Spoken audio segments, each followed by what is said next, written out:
Sir, जब भी लोग अपना आईटीआर फाइल करते हैं तो बहुत सारी ऐसे कॉमन मिस्टेक्स हैं जो अक्सर लोग करते हैं। तो वो कॉमन मिस्टेक्स क्या हैं और उनको अवॉइड कैसे किया जा सकता है? क्या कुछ टिप्स आप देना चाहेंगे? देखिए, रिटर्न फाइल करते टाइम गलतियां जो होती हैं, मैं कुछ एक गलतियां बता देता हूं जो ज्यादातर लोग करते हैं। एक तो वो इनकम टैक्स रिटर्न का फॉर्म गलत उठा लेते हैं। मान लीजिए आपकी सैलरी से इनकम है और एक हाउस प्रॉपर्टी से इनकम है, 50 लाख से कम इनकम है तो आप ITR 1 का इस्तेमाल कर सकते हैं। आपकी कैपिटल गेन से इनकम है तो ITR 2 का, बिजनेस से इनकम है तो ITR 3 की, प्रिजम्पटिव टैक्स है ITR 4 की, वगैरह वगैरह। तो लोग क्या करते हैं, गलत फॉर्म उठा लेते हैं। एक तो ये गलती होती है, उसकी वजह से आपकी रिटर्न रिजेक्ट हो सकती है। दूसरा क्या करते हैं, आप सारी इनकम नहीं दिखाते हैं। मतलब कोई इनकम आप छूट जाती है आपके हाथ से। अभी आपने कहा ना 31 मार्च से पहले क्या तैयारी करनी है, तो अपने सारी इनकम का लेखा जोखा एक जगह इकट्ठा कर लीजिए। तो ये भी एक गलती करते हैं लोग कि इनकम ही दिखानी भूल जाते हैं। दूसरा, डिडक्शंस गलत कैलकुलेट कर लेते हैं। मान लीजिए ATC है, आपने कोई चीज नहीं इंक्लूड करनी है उस कैटेगरी में, आपने इंक्लूड करके दिखा दी ATC में, वो गलती हो जाती है।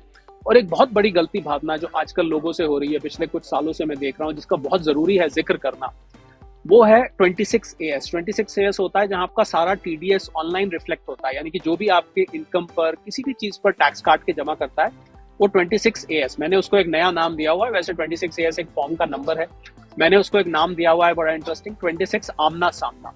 यानी कि आपका अपने TDS से आमना सामना हो जाता है। आप उसको खोल के देखिए, और जहां जहां से आपकी इनकम आई है वो 26AS लोग रिकनसाइल नहीं करते हैं। अगर आप बिना रिकनसाइल किए 26AS से करेंगे तो आपकी रिटर्न जो है वो उसमें फॉल्ट आ जाएगा, गड़बड़ आ जाएगी, क्योंकि वो मैच नहीं करेगा। यानी कि आपने जो इनकम दिखाई है और जो TDS दिखाया है और जो सरकार के पास लेखा जोखा है उससे मैच नहीं करेगा।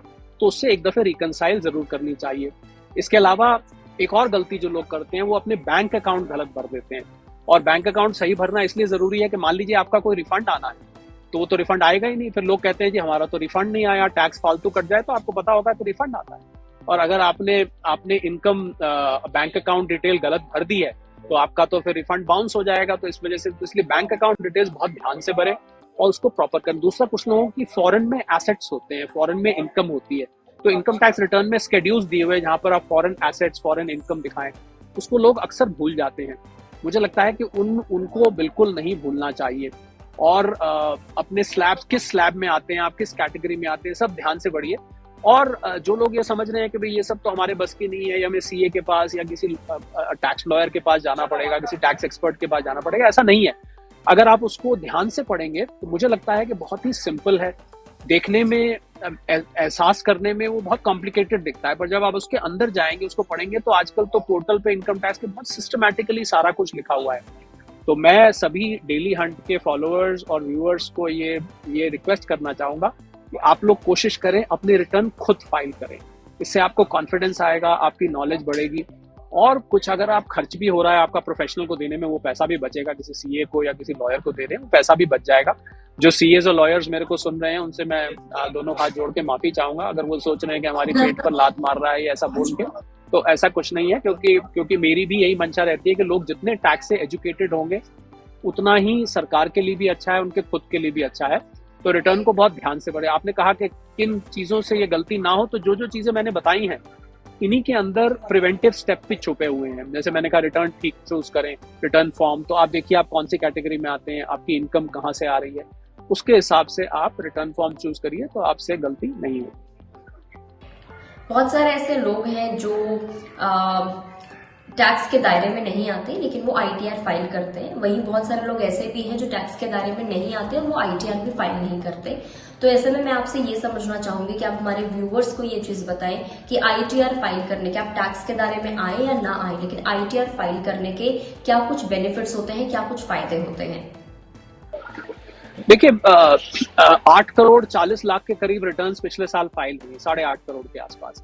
और 2/3 रिटर्न्स ऐसी थी जिनमें टैक्स नहीं बनता था, यानी कि 0 टैक्स रिटर्न थी।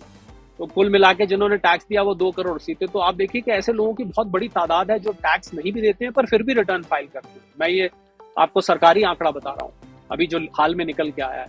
तो रिटर्न फाइल करना आपके लिए एक अच्छी आदत है। मैं समझता हूँ अगर आप रिटर्न फाइल करते हैं, आपको कल को लोन लेना है, वहां पर फायदा होगा। कल को आपने कहीं वीजा अप्लाई करना है किसी देश का, वहां पर रिटर्न मांग ली जाती है, आपकी इनकम प्रोफाइलिंग के लिए मान ली जाती है। तो इसलिए मैं सलाह दूंगा कि आप लोगों को रिटर्न अगर हो तो फाइल करनी चाहिए, रिटर्न फाइल करना अवॉइड नहीं करना चाहिए। और अगर आपका TDS कटा हुआ है, यानी कि टैक्स एट सोर्स कट गया है, तो टैक्स एट सोर्स को रिफंड लेने के लिए भी आपको रिटर्न फाइल करनी पड़ेगी।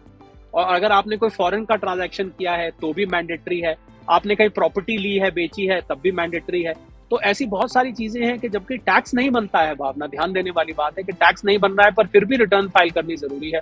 और जो दो मैंने मेन पर्पस बताए इनका जरूर ध्यान रखें कि अगर आप हाउसिंग लोन ले रहे हैं तो, और अगर आपको वीजा अप्लाई करना है, इसके लिए आपको कई बार क्रेडिट कार्ड, आप बड़ा क्रेडिट कार्ड अप्लाई कर रहे हैं, उसके लिए भी आपको रिटर्न जरूरत पड़ जाती है। तो इसलिए रिटर्न अगर आपकी बन रही है, आप चेक कर लें आपके ऊपर एप्लीकेबिलिटी है कि नहीं, और आप उसको फाइल करें। फाइनली फाइनेंशियल ईयर एंड के बाद लोग अगले साल के लिए प्लानिंग करना शुरू कर देते हैं। तो 1 अप्रैल 2025 से अगले साल, अगले फाइनेंशियल ईयर की टैक्स प्लानिंग किस तरीके से की जा सकती है, किन चीजों का ध्यान रखना चाहिए, क्या कुछ किया जा सकता है सर, इसके बारे में क्या टिप्स आप हमारे दर्शकों को देंगे? मैं भावना यही कह के सम अप करूंगा जो आपने शुरू में पूछा था कि आपकी पहले तो रेजीम डिसाइड करना बहुत इंपॉर्टेंट है कि आप कौन से रेजीम में हैं। और पिछले साल तक यानी 31 मार्च 2025 तक मुझे लगता है कि ओल्ड रेजीम वाले की तादाद करीब 1/3 रह गई थी, 2/3 लोग अब न्यू रेजीम में आ गए थे। तो इसलिए उन लोगों को अब अपनी तो रेजीम डिसाइड करना चाहिए। रेजीम डिसाइड करने के बाद ये प्लानिंग आप कर पाएंगे कि आपको कहाँ करना है। तो मुझे लगता है बाकी का जितना हमने शो में बोला है, बाकी सारे जवाब उसी में छुपे हुए हैं। और मैं उम्मीद करता हूँ इस शो देखने के बाद आपको टैक्स फाइल करने के लिए और कॉन्फिडेंस आया होगा और आप खुद फाइल करने की कोशिश करेंगे। और भी कोई सवाल हो तो आप, आई एम श्योर आपके डायरेक्ट मैसेज आपको नीचे लोग डाल सकते हैं। So Sharad ji, thank you so much for sharing all the information. ये जितनी भी इंसाइटफुल डिटेल्स आपने हमारे साथ शेयर की हैं, आई एम श्योर हमारे व्यूअर्स को एक क्लियर अंडरस्टैंडिंग मिल गई होगी कौन सी गलतियां नहीं करनी है, किस तरीके से आपकी जो बेसिक चीजें हैं, बेसिक अंडरस्टैंडिंग जो होती है कॉमन मैन को होनी चाहिए, वो आई एम श्योर मिल गई होगी। आपका बहुत बहुत शुक्रिया हम लोगों से जुड़ने के लिए, बातचीत करने के लिए।